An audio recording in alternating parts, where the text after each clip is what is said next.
शादी के दिन बेटे की असलियत देखकर माँ रोने लगी। जी हाँ दोस्तों, आज मेरे इकलौते बेटे शुभम की तीसरी शादी है। आज मैं बहुत डरी हुई हूँ। आज पता नहीं क्या होगा, क्योंकि पहली शादी वाले दिन भी मेरे बेटे ने बहू के साथ पता नहीं क्या कर दिया था कि वह बहुत जोर जोर से चिल्ला रही थी और शादी की पहली रात ही घर छोड़कर भाग गई और दोबारा कभी नहीं आई। और फिर हमने अपने बेटे की दूसरी शादी करने की सोची और सोचा शायद हो सकता हो हमारी बहू में ही कोई दिक्कत हो। फिर हमने शुभम की दूसरी शादी कर दी। दूसरी शादी में भी वही हुआ जिसका मुझे डर था। बहू को मैंने अपने बेटे के कमरे में भेजा और सोचा कि अब सब ठीक हो गया है, लेकिन करीब 1 घंटे के बाद बहू कमरे से बहुत तेज चिल्लाते हुए बाहर की तरफ भागी।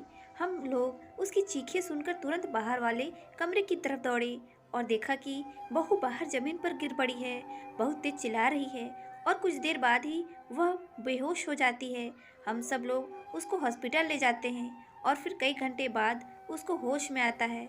हम बहू से पूछते हैं कि बेटा क्या हुआ था कमरे में जो तुम्हारी ऐसी हालत हो गई, लेकिन वह कुछ भी नहीं बोलती है और डॉक्टर कहते हैं कि आप अपनी बेटी को ले जा सकते हैं। वह हमारे साथ ससुराल जाने से मना कर देती है। वह अपने मायके चली जाती है और कहती है कि मैं आज के बाद आपके यहाँ कभी नहीं आऊँगी। मेरे तो समझ में ही नहीं आता कि अब मैं क्या करूँ। अपने बेटे से पूछती हूँ तो वह कुछ बोलता ही नहीं है और बातें टाल देता है। जब ज़्यादा फोर्स करो तो वह घर छोड़कर चला जाता है।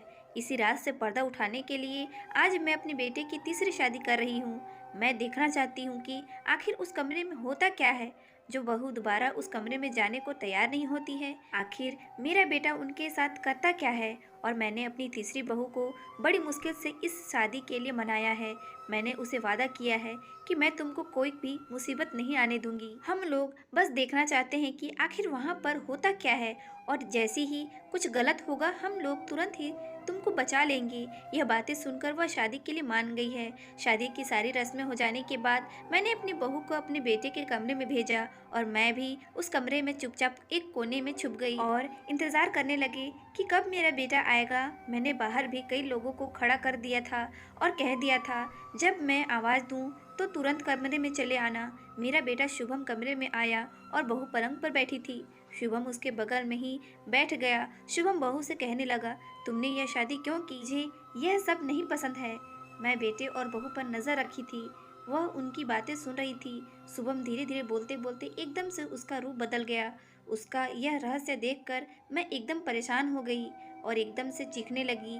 यह सुनकर बाहर खड़े सब लोग तुरंत अंदर कमरे में आ गए। उन्होंने तुरंत बहू को कमरे से बाहर ले गए और शुभम को जोर से पकड़ लिया।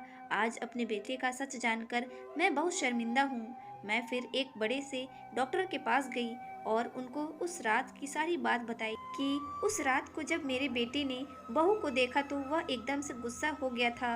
उसकी आंखें एकदम लाल हो गई थी। वह बहू के कपड़े फाड़ने लगा था। वह एक भयानक शैतान की तरह लग रहा था कि मानो जैसे बहू को खा जाएगा। डॉक्टर ने बताया कि उसको एक खास बीमारी है जिसमें वह लाल जोड़े में किसी भी लड़की को देखता है तो वह ऐसा ही व्यवहार करता है। हमने कई महीनों तक उसका इलाज किया और वह पूरी तरह से ठीक हो गया। आज अगर मैं यह सब नहीं करती तो मुझे यह रहस्य कभी भी पता नहीं चलता। दोस्तों, इसलिए जिंदगी में कभी हार नहीं माननी चाहिए। परेशानी को मत सोचो मेरी जिंदगी में कितनी परेशानी व कितनी दिक्कतें हैं, बल्कि उस परेशानी का हल क्या है उसके बारे में सोचो। तो दोस्तों, इस प्यारी सी कहानी से आपको क्या सीख मिली हमें कमेंट बॉक्स पर ज़रूर बताएं और इसी तरह की इंस्पिरेशनल स्टोरी सुनने के लिए हमारे चैनल को लाइक करें, अच्छी लगी तो सब्सक्राइब करें। Thank you.